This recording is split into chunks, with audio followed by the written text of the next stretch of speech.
It's Friday. We made it to Friday and we are talking about football cards. One of my very favorite topics, guys. Stick around.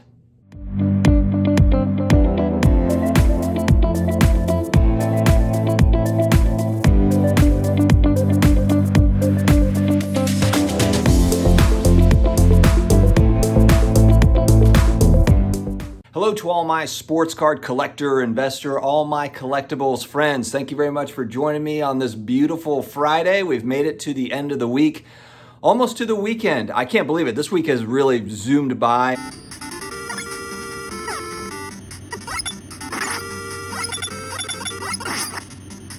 I had a fun time last night. I had a live with Brad, the comeback card investor. It's on my channel archive if you want to check that out. I like mixing it up with Brad. He's goofy. We're both goofy. It's fun. Guys, football cards are on fire right now, and it's off-season time. It's typically kind of a little bit of a sleepy time in the football card world, and they are not sleepy. It has been literally just on fire. Really fun to watch it. For me, if you watch my channel, you know I'm a diehard New Orleans Saints fan. So this is good. This is good times. And I actually think that we've been due for this sort of thing. We've been due for football cards to have more of a year-round theme, kind of a year-round push for them. People really enjoying them year-round. And that's starting to happen, I think. And it makes total sense. Bowl. So let's start playing. I'm the Raiders. I'm Bo Jackson. And hopefully he'll show up. That's no fair. Bo Jackson's too fast. Guys, do we want Cleveland back or don't? Here we go. Bye-bye. See, Peter, he's too fast. You gotta tackle me. It's B. You gotta press B. I'm pressing B. He's too fast. Going over here. Going over here now. Never get tired. Change your guy, Quagmire. Change your guy. I'm trying. Peter's cheating. You're cheating, Peter. I'm not cheating. I'm following the rules. I'm just really good. You're not really good. You just got Bo Jackson. Bo Jackson also played professional baseball. Shut up, Joe. Everybody knows that. Some of my best memories with my dad are watching Saints games back in 1987, 88, 89, 90, when we had the Dome Patrol, we had Bobby Hebert, and and the other thing is it wasn't so on demand. There was no DirecTV Sunday ticket, so you were lucky to catch it. We were living in Panama City, Florida, so we were kind of in that panhandle area where we did catch some Saints games regionally, but we would be lucky to catch them. So I just remember on Sundays, I didn't have a TV guide. I'd literally just kind of going through the channels around the time when they started and like, oh yeah, the Saints are on. It was just a different time, but because you didn't know if you were going to get it or not, it was special. And I remember watching those games with my dad where we would lose at the very last second. We would build a lead on like Joe Montana's 49ers and then completely blow it in the second half, and I would go to bed crying. And not much has changed, frankly, since those days.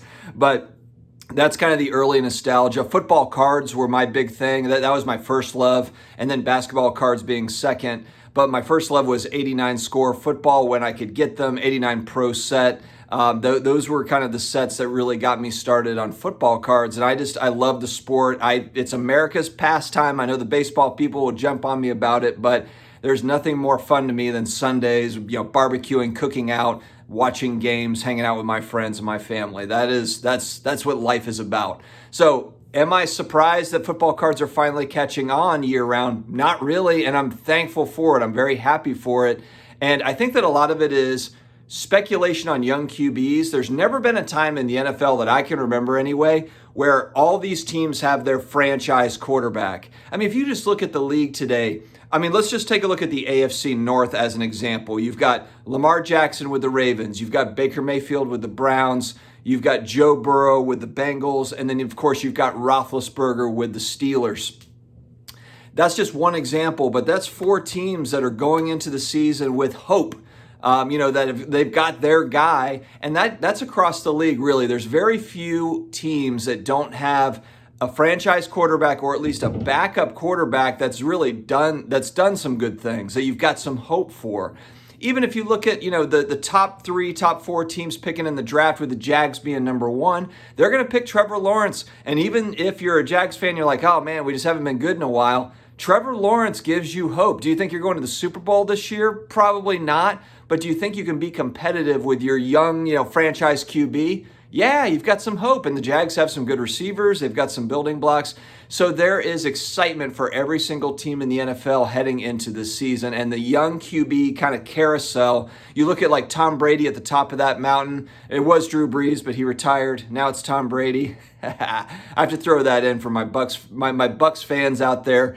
Tom Brady's the GOAT, but Tom Brady is sitting at the top of that mountain, but he's 43 years old. It's kind of like the LeBron story in the NBA. When are these guys going to ever slow down? And Father Time is always batting 1,000. So eventually it will happen. We just don't know when that decline will happen.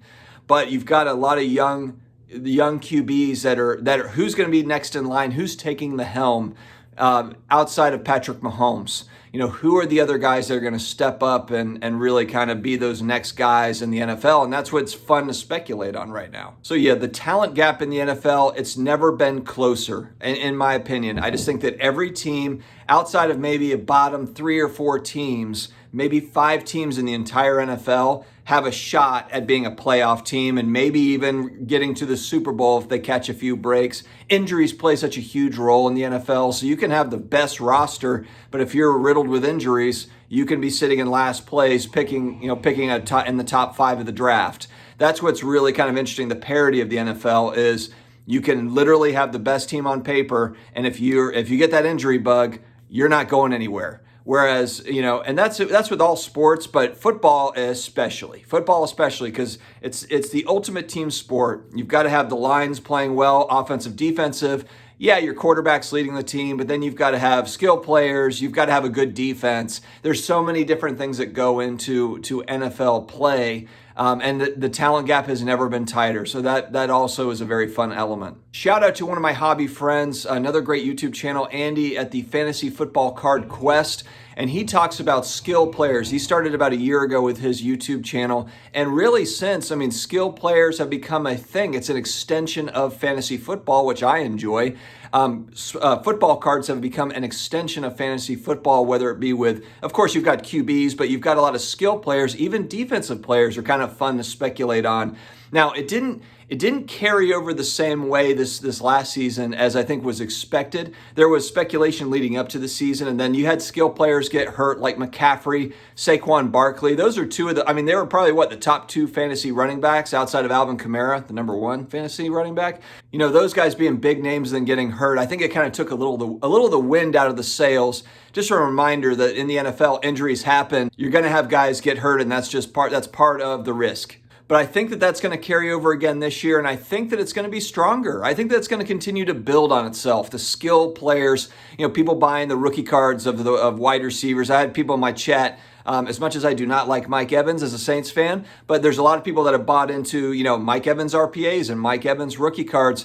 And part of it is you can buy these guys at a fraction of what you get on the basketball card market. So if you love sports, you love basketball, but you also love football. Football cards are at somewhat of a discount. Now it's starting to gain ground. If you look at, the new product that hits the market, Select Football, Prism Football, these are not inexpensive products, but my point is that a lot of the rookie cards, a lot of nice autos, a lot of really nice cards on the football card side are available at a fraction of the cost of what basketball cards go for. And I think that that's a draw for people. That's a draw. Not everyone's got thousands and thousands of dollars to drop on cards. And they might love football just as much as basketball, so it's a great way to collect your favorite players, get some good deals, and have fun with it. You guys know, watching my channel, also a huge fan of vintage football cards. Man, if you want to talk about the history of the game, there's some really, really amazing, I love the basic design, the old cardboard cards before they were shiny.